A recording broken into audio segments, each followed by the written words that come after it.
All right, so if you want to know what a war conducted from the ivory tower of the Ivy League looks like, check out the kinetic military operation taking place in Libya. Now, it took the president 31 days of hand-wringing to cobble together a UN resolution authorizing the use of force against Muammar Gaddafi. Now, unfortunately, it doesn't seem as if that resolution is worth the price of the paper it was printed on, because there is little agreement among the allied forces about who should lead this operation.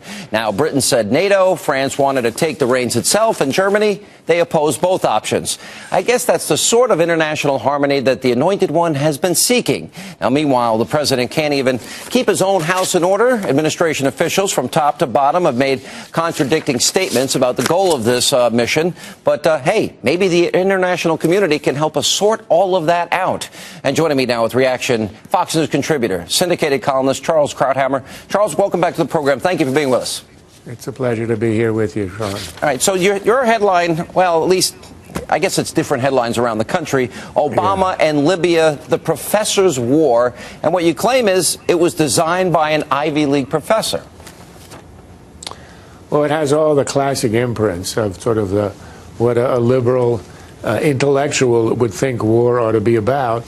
And it's constructed in that way. If you look at, as you said, all the contradictions in explanations from the White House about rationale and objective, I think you can understand it if you think about it in this way, which is it's a triumph of structure over strategy.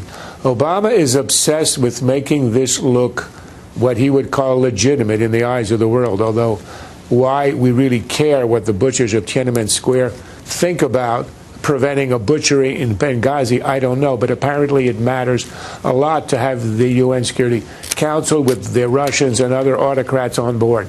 But what they're worried about, what the administration cares about, is to get all these authorizations, the African Union, the Arab League, Security Council. And now, once we're in the war, Obama is equally obsessed with the idea of relinquishing American command. He actually said on television last night in an interview that our exit strategy begins this week.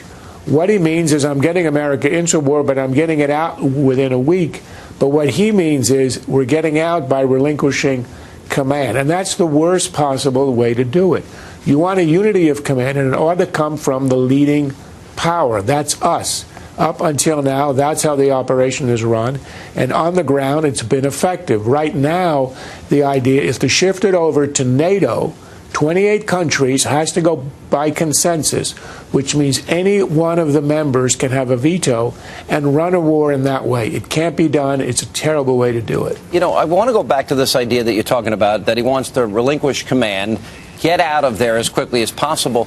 But there's another aspect to this. He doesn't seem to care about winning, which is the only explanation I can think of, Charles, why they keep shifting. You know, Gaddafi has to go. Well, maybe not. Maybe he doesn't have to go. Maybe we'll nation build here. We'll create a democracy. Well, then maybe not.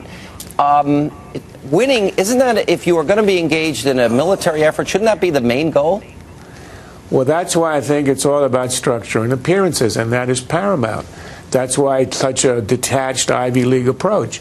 Look, what the administration has said is that the U.S. objective is that Gaddafi has to go. And that's the logical objective, because as long as he's in power, you're going to have a threat to the population. You're going to have a divided country. You're going to have an ongoing civil war. And what are we going to do? Stay around for 12 years protecting the population as we did over Iraq after the first Gulf War? So that is the reasonable objective. The problem is this. Because he wanted the cover of so-called international legitimacy, he had to get a UN resolution, and that was watered down. So that only authorizes protection of the population. It's not about ejecting or destroying the Gaddafi regime. Well, so he is now constrained by what the UN allows him to do, even though it's in our national interest to go ahead and to try to get rid of Gaddafi one way or the other.